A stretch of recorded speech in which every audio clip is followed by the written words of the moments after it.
Subscribe to my channel for the latest anime updates. Today, we're diving into my dress-up darling season 2. The story begins with Gojo watching an anime recommended by Kitagawa to desire a new cosplay outfit. The fan plot quickly draws him in this time. Kitagawa wants to cosplay a character in a bunny girl outfit. Gojo wonders why anime often features bunny girl elements, and Kitagawa explains that it's because so many people love the classic bunny girl look. Even as new trends emerge, the bunny outfit remains iconic. This makes Gojo think of traditional Hina Ningwai Japanese doll costumes, and he nods in agreement. Kitagawa tells Gojo they'll shoot at a professional studio this time. But Gojo, still haunted by their last couple's hotel experience, nervously asks her to warn him about locations beforehand. Kitagawa reassures him by showing photos of the alleged studio recommended by a friend. Just as Gojo relaxes, Kitagawa suddenly pulls out Pocky and asks if he wants to play the Pocky game. Flustered, Gojo reaches for it only for Kitagawa to eat it all herself, claiming it was a joke though really, she was hiding her embarrassment. The moment is interrupted by Nawa, who arrives to discuss Halloween plans with Kitagawa. The next day, Gojo texts Kitagawa to meet up. Her heart races, thinking it's a date invitation, but it turns out he's struggling with the bunny outfit structure. The costume won't stay up properly.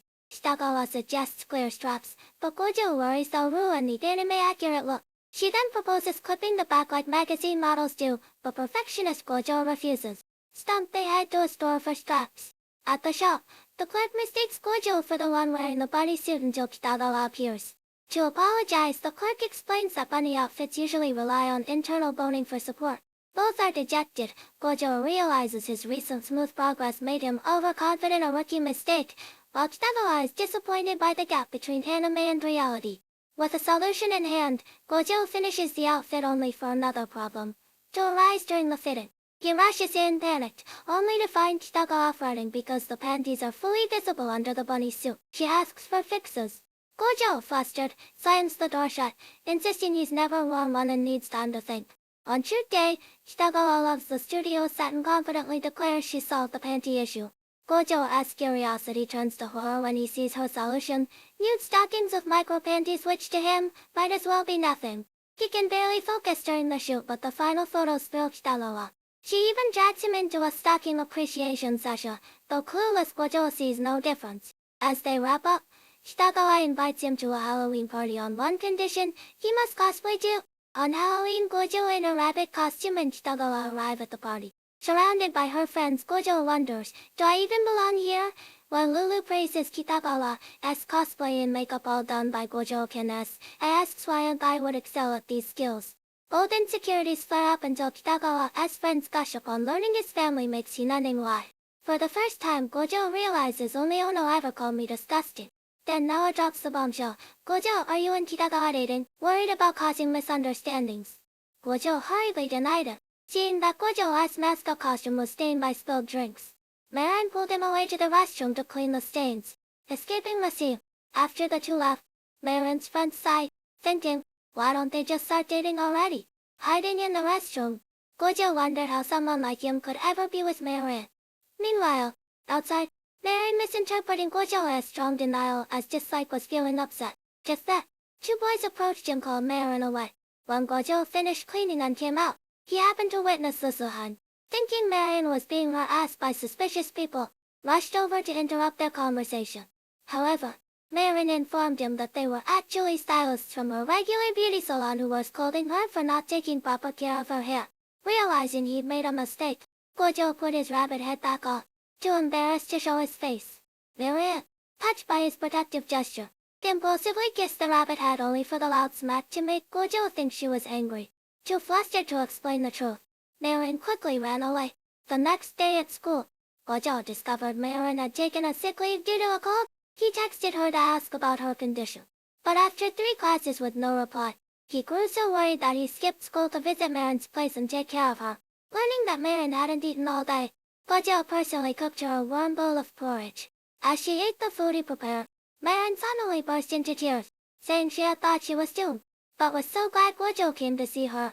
Under Gojo's care, Marin's fever soon subsided. Then, someone knocked on the door. It was Noah with friends coming to visit Marin. To avoid misunderstandings, Gojo quickly hid on the balcony. But after being exposed to the cold wind for too long, he ended up catching a cold himself. A few days later, The now recovered pair attended a comic convention together. There, Marion noticed an incredibly accurate cosplayer named Tenon who seemed to be in trouble.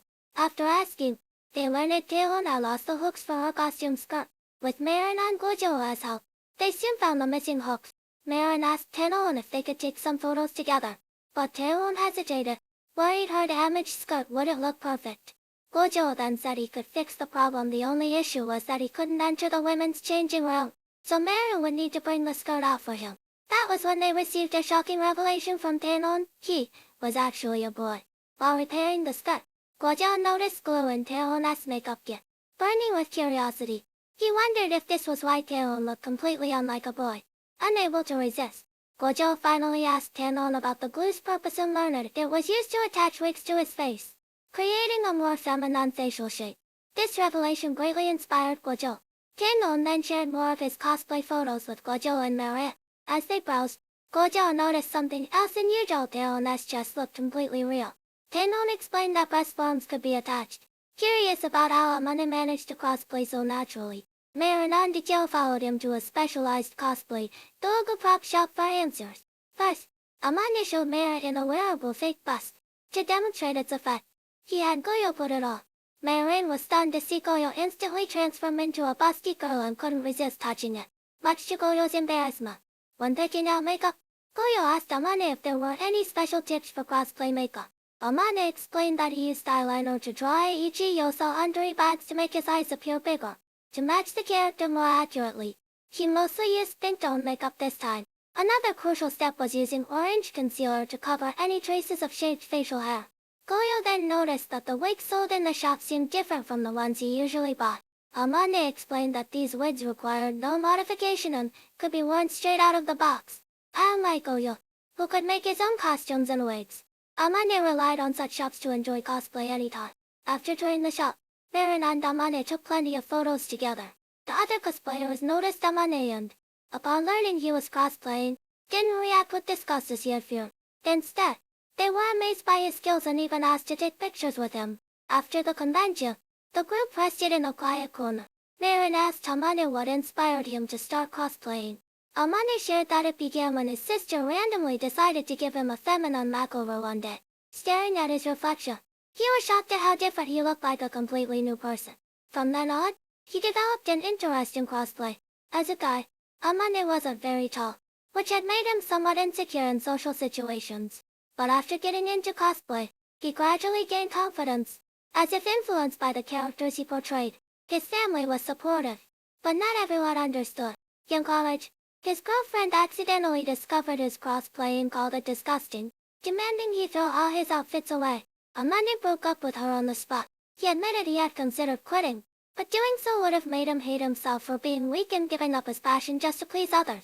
Marion felt sad hearing this. How could someone tell Amane to throw away his costumes when it was obvious how much he loved cosplay? Amane reassured her, saying he no longer cared about that incident. Everyone who talked to him today knew about his cosplay, yet none called him disgusted. If he assumed everyone would react negatively just because of one person's words, that wouldn't be fair. When parting ways at the subway station, Amane thanked Marion and Gojo for their help and hoped to attend the next convention with them. Marion and Gojo were surprised to see that Amane looked completely like a handsome guy in his male attire. Meanwhile, Marion had been busy with fashion magazine shoots. One day, Gojo waited for her at her workplace. Watching her work, he felt like they were in two different worlds. But as soon as the shoot ended, Marion rushed over, dragging him home for a birthday party not for herself or Gojo, but for her favorite anime character. Back at home, Marion returned to her usual cheerful self, and Gojo realized that no matter how different she seemed at work, she was still the Marion he knew best. From this episode onward, Gojo's class is busy preparing for the upcoming school cultural festival. This year's festival will award points based on foot traffic, and everyone is eager to clinch first place. In addition to the class exhibition, the school is also hosting a cross-dressing beauty pageant, where the winner will earn extra bonus points. When the pageant is mentioned, the class immediately thinks of Marion and urges her to participate. At first, Marion hesitates, but upon learning that the contest requires boys to dress as girls and girls to dress as boys, she realizes this is the perfect excuse to cosplay at school. Excited, she agrees on the spot and even publicly asks Gojo to make her costume. This reveals to the whole class that Gojo is skilled at sewing. Much to his embarrassment, Marin decides to cosplay as Kogami Rei. The protagonist of the Student Council President is a host. Coincidentally, a live-action adaptation of the series has recently aired on TV, and many of her classmates are fans. The story follows Rei, the Student Council President of an all-girls school, who secretly works as a host to support her family. Her double life is discovered by a new transfer student, Mishima Koyomi, leading to a series of comedic and dramatic situations as Koyomi and the other hosts help keep REI's secret. After learning about the story, Goyo also becomes fond of REI's character. Determined to help Marin win the pageant and perfectly recreate REI's look, he throws himself into the task. He drafts detailed costume designs and even finds a budget-friendly solution for the signature rainbow rose accessory. However, one major challenge remains. The manga depicts the hostess suits as extremely slim fit to emphasize their stylishness. But Marin's curvaceous figure might make it difficult to achieve a convincing masculine silhouette. Just as Goyo worries over that, Marin suddenly realizes without even noticing. Goyo has memorized all her body measurements. This makes her blush. But the biggest problem is that Gojo, as a guy, also has to help with the class exhibition decorations, leaving him little time to work on Marin's costume. To ease his burden, Marin suggests making the outfit herself first. Though hesitant, Gojo agrees since there's no better alternative. When he shows up to help with class preparations, his classmates grow suspicious and ask why he isn't assisting Marin. Bad at explaining himself, Goyo struggles to respond until Noah reads his mind and points out, "You're not seriously trying to handle both the decorations and the costume alone, are you? That's too much." Goyo tries to deny it, but Chiki reassures him, "If it's too hard, just say so. Leave this to us, we've got it covered. Right now, working alone is way more worrying." With that, they urge Goyo to go help her. As he leaves, his classmates cheer him on, filling him with warmth. Reunited with Marin, they pick out materials for the costume together, determined to win first place. That day, Marin came to Goyo's house as usual for dinner.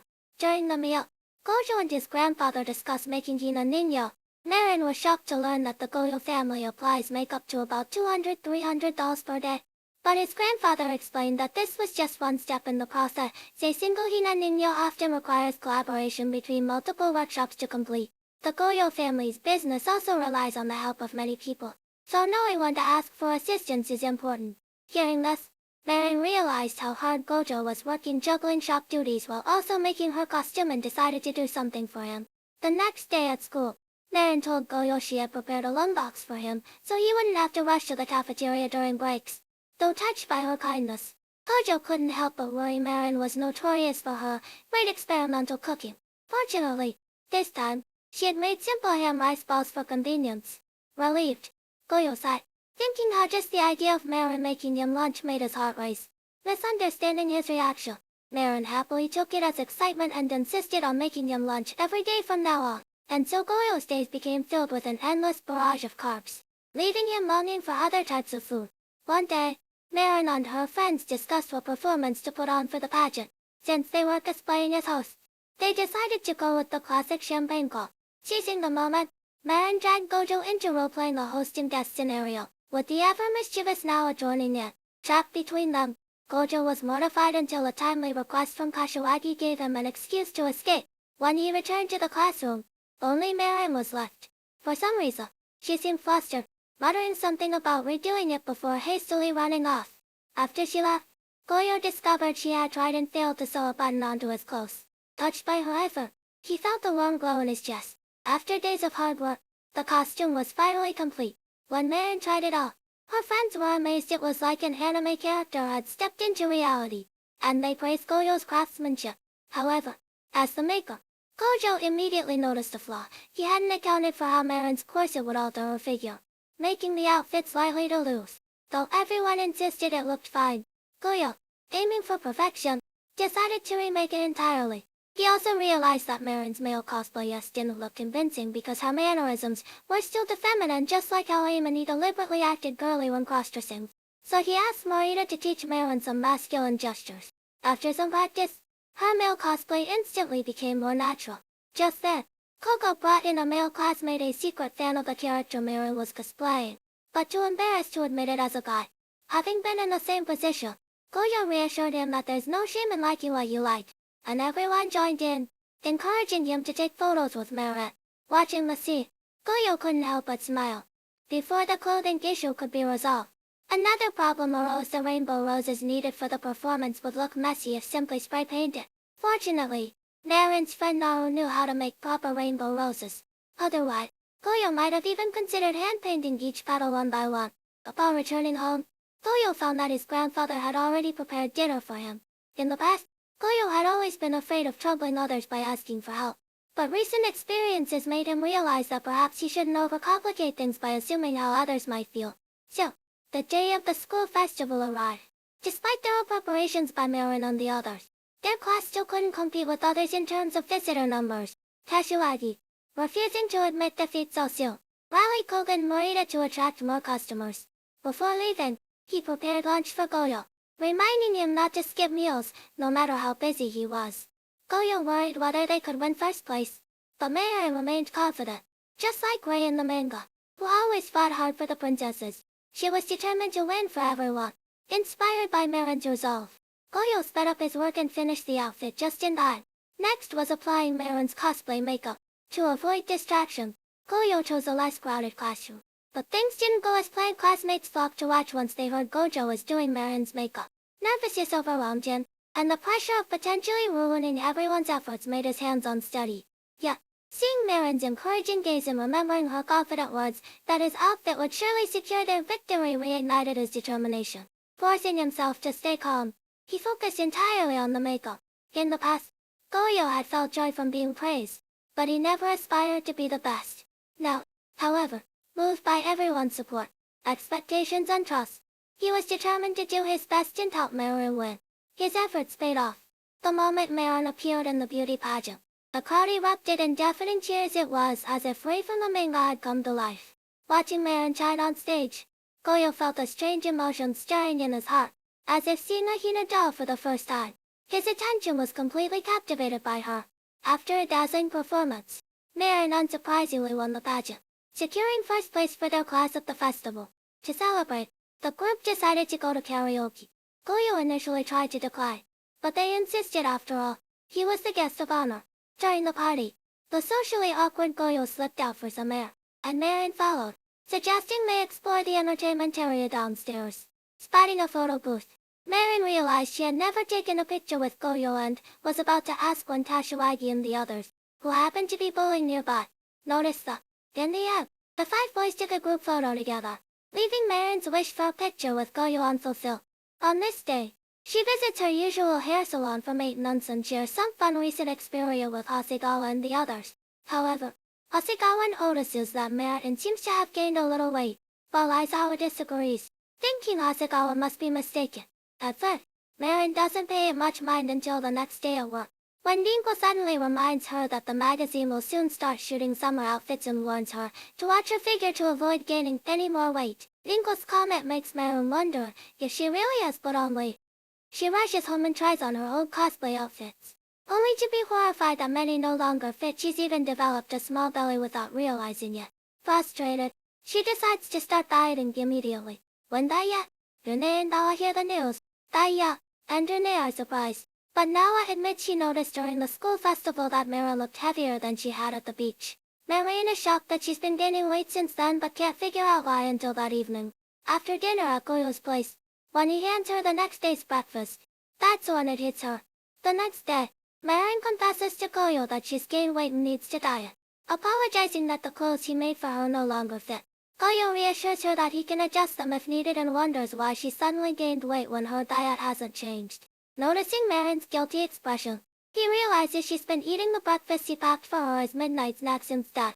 Caught red-handed, Marin laughs awkwardly and quickly changes the subject, asking if Goyo can accompany her shopping the next day. The next day after school, Marin shows Goyo her new camera one she's been saving up for 3 months of hard work. When Goyo asks why she chose this particular model, she explains that its name, Kisem, matches her initial, making it fake. Goyo finds her reasoning unexpectedly poetic.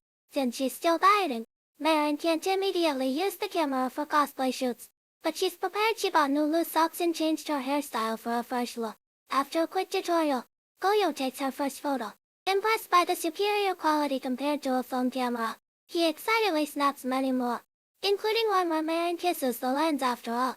The camera is called Kiss App. Later, they discuss the upcoming weekend's comic convention, where Amani will cross-dress again, much to Marin's excitement. Gojo reveals he was planning to attend after visiting a cosplay prop shop last time. He became interested in crafting cosplay weapons and has been following experts online. One of them will be at the event and invited him to exchange tips. In the blink of an eye, the day of the convention arrived. Because Gojo had previously arranged to meet with a prop maker he admired, Marin had to temporarily separate from him. She found Suzuka and proudly displayed her new camera, while also expressing confusion about why she hadn't seen Amane for quite some time. After searching around, she discovered that Amane was surrounded by a group of photographers and couldn't break away immediately. Seeing Amane for the first time, Suzuka was amazed by his cross-dressing skills, exclaiming that she would even be willing to pay to see such a perfect portrayal. After understanding the situation, Suzuka advised Amane that he could ask the photographer at the very end of the line to inform newcomers that the queue had closed. With this solution, Amane quickly concluded the photoshoot. Suzuka then told Amane and Marin that she had come with two friends this time. Since one of them had prior arrangements, Suzuka only introduced the other cosplayer, named Miyako, to them for the time being. In contrast to Amane, the seemingly handsome Miyako was actually a female cosplayer, which made her and Amane, who also enjoyed cross-dressing, connect instantly. Seizing this opportunity, Suzuka shared some photography techniques with Marin. For example, to make the subject look cute, she could use a high-angle shot to make the character look upward, while using a low-angle shot to make the character appear more dashing. Suzuka's advice proved immensely valuable to Marin, who had no idea there were so many techniques involved in photography. Seeing that the timing was appropriate, Miyako suggested they all go for a meal together. Meanwhile, Gojo met the prop maker he admired, Asahi. To his surprise, Asahi turned out to be female. Asahi was equally surprised to learn that Gojo was male. To ease the awkward atmosphere, Gojo quickly redirected the conversation to Asahi's work, expressing his admiration for the character design she had posted online and inquiring about the character's origins. Asahi informed him that it was her original character and thanked Gojo for appreciating her work. However, she believed that props in her style were commonplace and nothing special. Gojo disagreed with this view, stating that he found Asahi's work truly exceptional, which was why he had mustered the courage to speak with her. Realizing he might have been too forward, Gojo nervously tried to backtrack. Seeing his flustered state, Asahi couldn't help but laugh. At that moment, Gojo received a call from Marin. After learning Goyo's location, Marin immediately rushed over and asked if he would like to join them for dinner. For some reason, Asahi's expression suddenly became tense upon seeing Marin. Suzuka, who had come with Marin, also noticed Asahi. It turned out she was the other friend Suzuka had mentioned attending the event with. For some unknown reason, Suzuka secretly messaged Miyako, telling her that the situation had taken a bad turn now that Asahi and Marin had met. After brief greetings, the group went to the designated restaurant to meet. During the meal, Goyo noticed that Miyako, though an adult, not only carried it all with her but also talked to it, just like he did. This made Goyo quite excited, as it showed that even among adults there were people like him. Through conversation, Amane and Marin learned that due to other cosplayers being unavailable, only Asahi and Miyako could participate in the photoshoot that Suzuka had originally planned. Upon hearing that the theme was one she particularly liked, Amane asked if she could also join the photoshoot. This was exactly what Suzuka and the others needed, and they immediately welcomed Amane's participation. Seeing this rare opportunity, Amane, seizing the chance, asked Marin if she would like to participate as well. Hearing this, Suzuka and the others suddenly became nervous and looked at Asahi, only relaxing when they saw that Asahi showed no reaction. Still in the process of dieting and with insufficient time for Goyo to make a costume, Marin initially wanted to decline. However, Amane pointed out that since it was a group photoshoot, they could use ready-made cosplay costumes. Goyo also supported Marin's participation in the cosplay activity. Seeing this, Marin stopped hesitating and happily agreed, adding that she might be able to find someone to help. With that, she called Sajane. Sajane refused Marin's invitation and hung up. At that moment, Sajane's sister Shinju asked what had happened. Upon learning that Sajane had turned down Marin's invitation, Shinju became very disappointed. Left with no choice, Sajane had to call Marin back. When they learned that the famous cosplayer Sajane had actually agreed to join their shoot, Ryoko and Miyako was thrilled. Miyako mentioned how much she loved Sajane's previous cosplay photos, and Akira also remarked that, judging from the pictures, Both the photography and the costumes were exceptional. Upon hearing that the costumes were made by Gojo, Akira was surprised by Gojo's skill. Even so, she noted that without the photographer's feelings for Sajuna, neither Sajuna, his appearance, nor Gojo's costumes alone could have achieved such outstanding results. Hearing this, Shinju instantly blushed. She was the one who had taken those photos. Miyako asked Shinju if she would like to join their shoot as well. Since even with Sajuna, they were still one person short. Although Shinju loved the theme of this shoot, she was worried she might not be suited for the role. After hearing her concerns, Miyako assured her not to worry and promised to take care of everything. Once everyone confirmed their roles, they decided to take a short break before dispersing. During their casual conversation, Marin brought up her recent participation in the school beauty contest. When Ryuko and Miyako learned that Marin had cosplayed as Rei, they eagerly asked to see photos from the event. However, since photography was prohibited at the venue and Marin had rushed to attend an after-party tried after the event, she had no photos of that cosplay. This left Ryuko and Miyako quite disappointed. Meanwhile, Amane found Akira, who had stepped out for a smoke. Amane noticed that Akira seemed uneasy around Marin and wondered if something had happened between them. Unfortunately, Goyo, who had come out to use the restroom, accidentally overheard their conversation. Seeing this, Akira decided not to hide it any longer and admitted that she did not want Marin to get close to her. Since no costumes needed to be made this time, Goyo decided to take charge of creating the props for the shoot. For this purpose, he specifically went to Marin's house to learn more about the theme of the shoot, a horror game called Coffin. When Marin learned that Gojo didn't have to return home early that day, she jokingly suggested that he stay overnight at her place. Unexpectedly, her words came true. After briefly playing the game, Goyo gained a general understanding of its storyline. Seeing that it was getting late, Goyo prepared to say goodbye to Marin. But to their surprise, the subway had shut down early due to an incident. Walking back would have taken too long, so Marin proposed that Goyo spend the night at her place. Goyo initially wanted to refuse but couldn't think of a better solution. After an intense internal struggle, he finally agreed to Marin's suggestion. The two went to a nearby store to buy necessities for the night. There, Goyo noticed energy drinks on sale, which gave him an idea. If he didn't sleep, it wouldn't count as staying overnight at Marin's instead. He would simply be waiting for the subway to resume operations. Marin also noticed Goyo buying energy drinks but misunderstood his intentions, thinking he planned to do something inappropriate with her. When Goyo mentioned he had no intention of sleeping that night, Marin became even more convinced of her assumption and began wondering whether she was really ready to do that with Goyo. With a nervous heart, she returned home with Goyo. As soon as they arrived, Goyo asked if Marin wanted to take a bath first, which further confirmed her assumption. Because of this, she not only made thorough preparations but also specifically changed into her favorite set of underwear.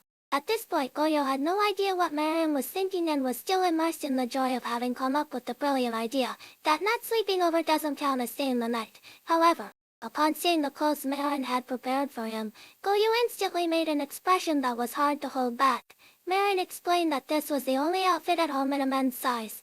With no other choice, Goyo decided to continue progressing in the game they were playing earlier. Marin had already started fantasizing about all sorts of things that might happen later, which made her so nervous that she accidentally fell. Goyo then leaned over to ask if Marin was okay, which Marin misinterpreted as them finally taking the first forbidden step. Seeing Goyo's face so close to hers, Marin couldn't stay calm at all and asked Goyo if they could eat something first before continuing. She brought out 2 cups of instant noodles to share with Goyo, lamenting that she'd been eating diet meals lately and really wanted some fried food. After enjoying the food, Marin indeed relaxed a lot and unknowingly fell asleep. After making sure Marin was comfortably settled, Goyo returned to the living room to continue playing the game. He thought he could calmly make it through the night with energy drinks, but little did he know the game's plot was also reaching its climax. When Marin woke up, she found Goyo in the living room, already scared out of his wits. Seeing the energy drinks on the table and realizing that Gojo hadn't done anything inappropriate to her the night before, Marin finally understood that she had misunderstood everything. After seeing Goyo off, Marin lay down on her bed, feeling dejected. She had originally thought that she and Goyo would naturally become a couple, but it turned out she was just overthinking things, which left her feeling deeply discouraged. She wondered how Gojo would react if she confessed her feelings to him. The thought that Goyo might start keeping his distance from her because of it made Marin burst into tears. Meanwhile, Gojo was sharing his gaming experience with Miyako and Suzuka. Recalling the game's plot, He suddenly understood why Sajane had made that strange expression when he mentioned filming the eating scene. Tasting the fresh reactions of Goyo's first playthrough, both Miyako and Suzuka showed satisfied expressions. The next day at school, Marin asked Nao what she would do if a friend confessed to her. Hearing Nao say that she probably wouldn't be able to accept it, Marin's mood sank even further. After school, Marin went to Goyo's house for dinner as usual, only to find Goyo acting flustered. It turned out that after hearing Marin say she wanted fried food yesterday, Gojo had specially prepared fried fish for her. But then he realized that eating fried food at night might not be a good idea and was struggling over what to do. Marin never expected that Gojo would remember even her casual remarks. She said that today was a cheat day, so it was fine, and she enjoyed the delicious food Goyo had prepared for her. After the meal, Marin asked Goyo to walk her to the station. On the way, she mustered the courage to confess to Goyo. But when the words came to her mouth, she still couldn't bring herself to say them. Realizing that if things continued like this, she would only become more and more depressed, Marin decided that no matter what, she would confess to Goyo after their filming ended. That day, Akira visited the Goyo household to work on props for the Shino learner that the Goyo family specialized in crafting Hinamatsuri dolls. Akira expressed interest in the doll making process. While working on the props, Akira praised Goyo's exceptional attention to detail. Goyo mentioned it was his first time making props by hand and expressed his desire to try crafting more if given the opportunity.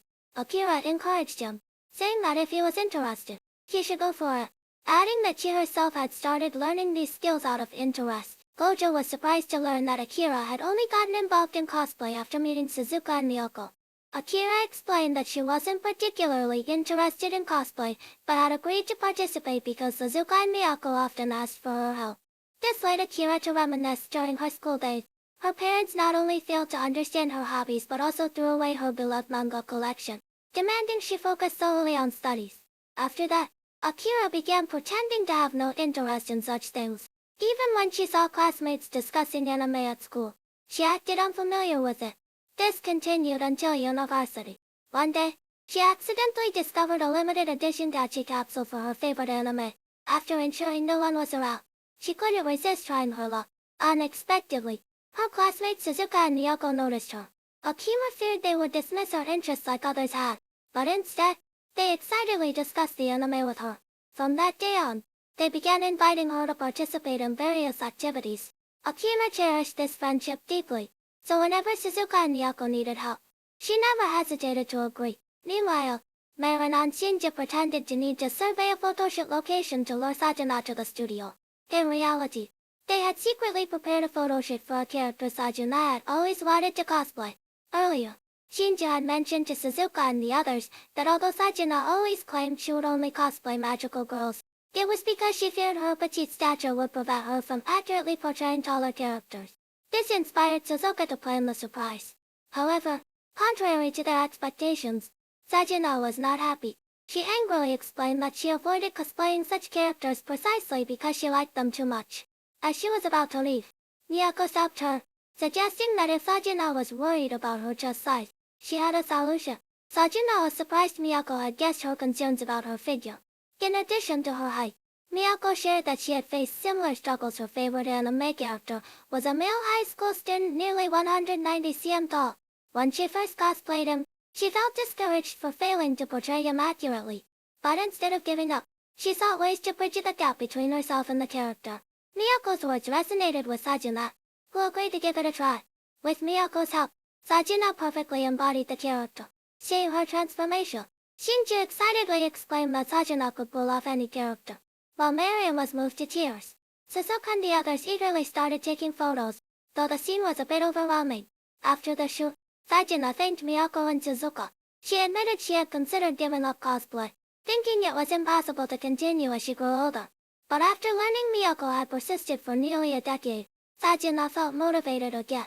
Suzuka and Miyako told her many people older than them still enjoyed cosplay, and since adulthood made up a large part of life, it would be a shame to abandon what one loved just because of age.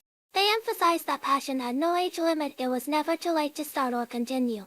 Their words resolved Sajuna's inner conflict, and the three shared a joyful laugh.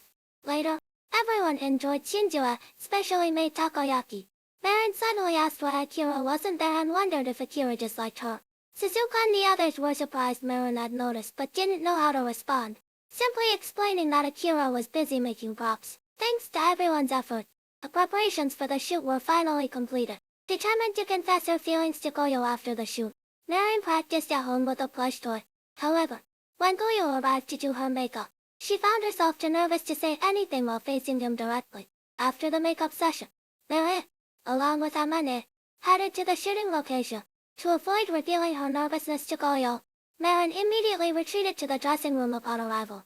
Seeing Sajuna and Shinjo after their makeup, Marin was momentarily so happy that she forgot about her worries regarding confessing to Goyo.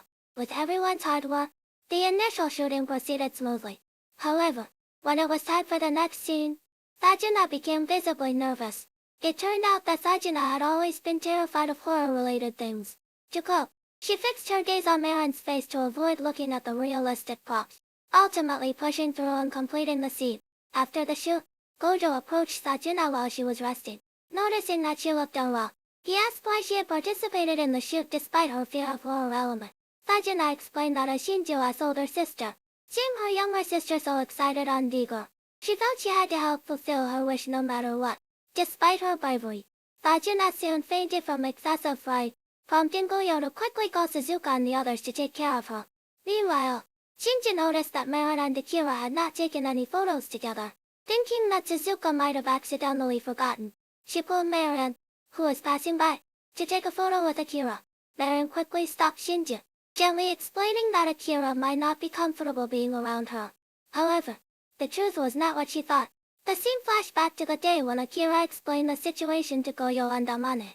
It turned out that Akira did not dislike Marin, on the contrary. She was actually Marin's superfan. The reason she remained silent around Marin was that she feared she would become too excited and embarrass herself in front of her idol. Seeing that Marin had misunderstood her, Akira could no longer hold back and let out a scream. Hearing the commotion, Suzuka and Goyo arrived and explained everything to Marin. Overjoyed to learn that Akira was her fan, Marin excitedly pulled Akira into taking photos together, causing Akira to burst into tears once again from overwhelming happiness. After the successful completion of the shoot, everyone said their goodbyes and headed home. Marin, who had originally planned to confess to Goyo, struggled with her feelings for a long time. Even when Goyo walked her to her doorstep, she still couldn't bring herself to say it. Recalling the moment she had shared with Goyo, Marin grabbed his sleeve just as he was about to leave and asked if he would take a photo with her. Without hesitation, Goyo agreed, and the story paused with a photo of the two together. In the end, Marin was still unable to confess her feelings to Goyo. When will the two finally come together? Follow my channel to stay updated on the latest developments in the new series.